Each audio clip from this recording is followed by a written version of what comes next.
ሁሉ ላንተ ትቼዋለሁ እኔ እስኪደርስ ጠብቃለሁ በቁም ቃል ፈው። አሰላሙ አለይኩም ወራህመቱላሂ ወበረካቱ። እንዴት ናችሁ? ደህና ናችሁ ወይ?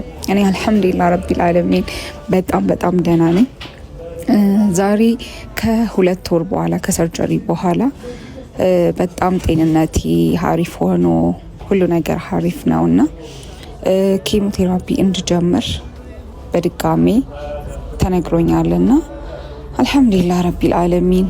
ያው ሰርጀሪውም በሰላም ተጠናቋል ይታወቃል። እግሬም በጣም ሀሪፍ ላይ ነኝ ያለሁት፣ ቁስሌም ዳነ፣ ሁሉ ነገሬ በጣም ሀሪፍ ላይ ነኝ ያለሁትና አልሐምዱሊላህ።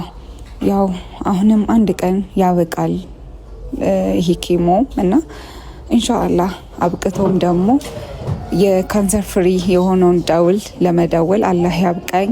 ዱዓ አድርጉልኝ ሁላችሁም፣ በዱዓችሁ አትርሱኝ። ኢንሻአላህ ከ3 ወር በኋላ ከካንሰር ፍሪ ነው ብዬ ነው የምጠብቀው። በዱዓ የማይስተካከል ነገር የለም።